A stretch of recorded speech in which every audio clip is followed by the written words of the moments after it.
Okay, it's been a while, I know, and I've got a ton of stuff going on to do this contest. But what we got to do right now is all these box cars that I've been working on over here, and there's a bunch over there, and they're everywhere. We have got to make Kadee couplers for these guys, and I want to show you how I make Kadee couplers really fast and a whole lot at one time, because that's what we need.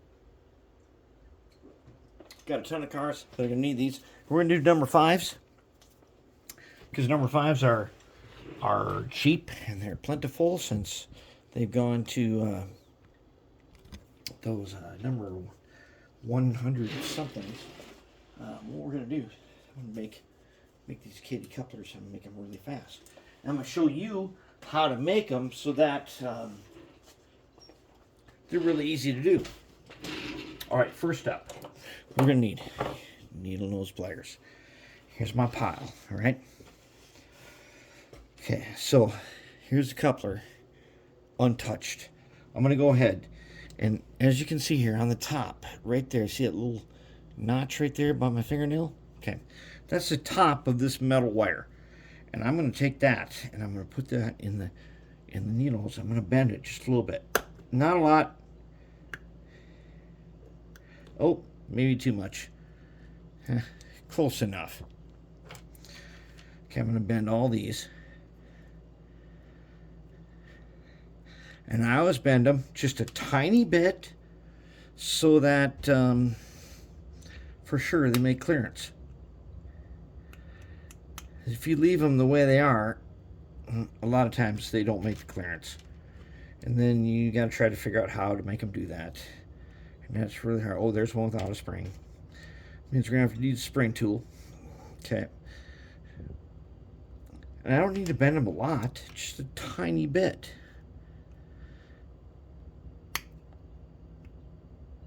All I want to do is bend them a tiny bit so that they're going to make clearance when I got the height right. Because straight out of the box, a lot of times they don't make clearance.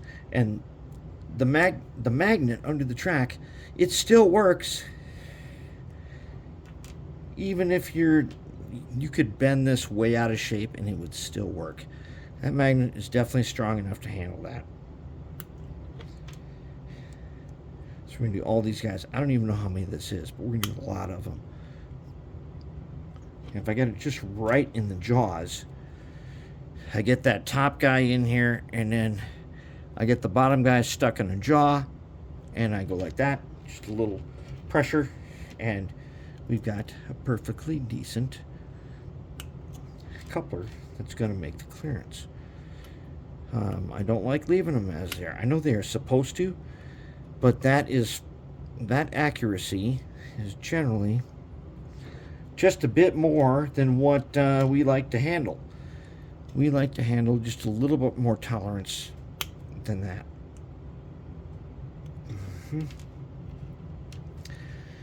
And so if we get the jaw just right on top of these, now I've already spray painted these with graphite.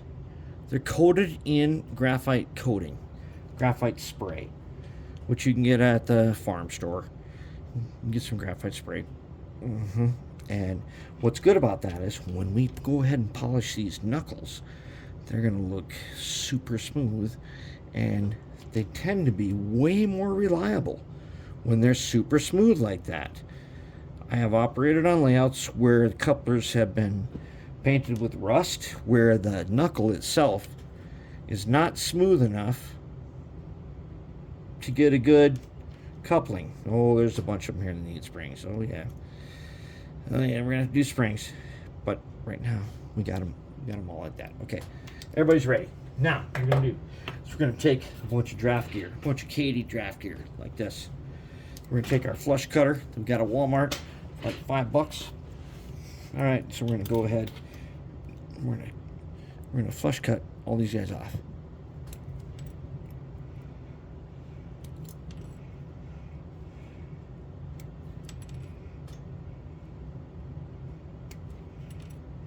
Then we gotta flush cut the tops.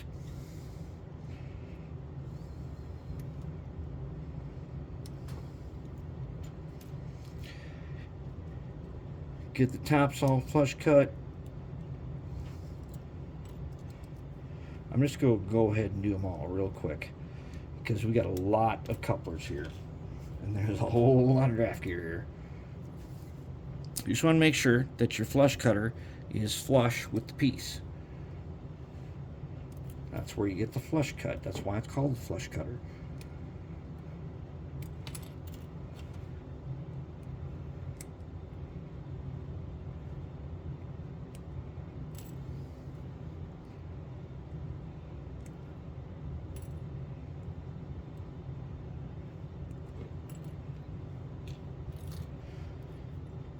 I actually don't know how many we have to do here. I didn't count them all, but there's a lot of them.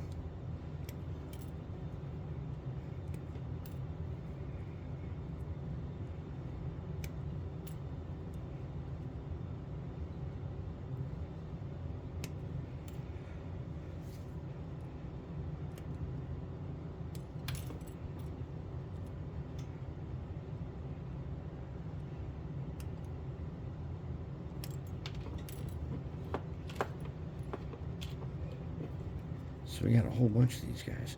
I got 2 packs here, and in a pack you get quite a lot of these.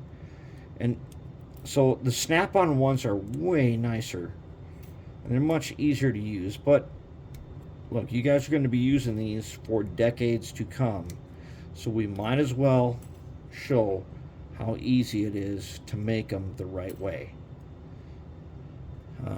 I know a number of you guys have said when we've done this before that they were upside down. And I don't doubt it. They're easy to make upside down. We don't want that. We want them to be the right way. So we're going to go all through this. This video is going to get really long of making couplers. And so, as you can see over there, I got a pile of these guys. You get these like at the dollar store. I don't know, in packs or whatever. You get these are the guys we need, and we need a lot of them. All right, so let's start making these guys that we have right now. Okay, so you take a coupler, right? This brass spring should be on top of this guy. All right, should be on the top. Okay, according to instructions, he's on the top. Then you put your top on him. All right, he's supposed to be on top like that. Then take him like this, and then we put the bottom on him, and we make sure that everybody is inside the box. All right, everybody inside the box. As soon as they are, we can move on. Is everybody inside there? And when you do this, you'll have an insulated coupler. Oh, nope. This guy does not want to cooperate. Okay, let's try it again. He wants to go the other way. But we get him inside the box.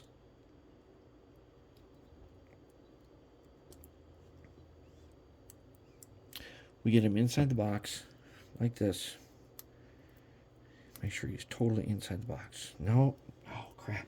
Still not inside the box. Get in the box. In the box. In the box you go. Come on now. And these springs do not want to... Oh, that's... I know why they don't want to cooperate. Because there's 2 of them. Oh, ho! That's why we're not getting anything. These 2 guys happen to be fit together. So let's take our tweezers and separate them. There's 2 guys in there. And this happens. Oh, look at that. Like magic. Came out. Let's go ahead and put one on. Let's put our coupler on. Okay. Now remember, this is the top, so the pin is to the bottom. All right. Then we go ahead and put our box on. And this time, I bet we can get the box on way easier. If we do this just right, we can get the box on. And when the box is on, it all fits together. And then we got this. Just like that. Very nice. So then we take this guy.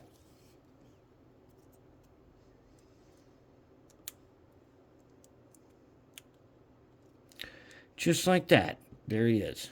Then we take our super glue and put it in our spot here. Okay.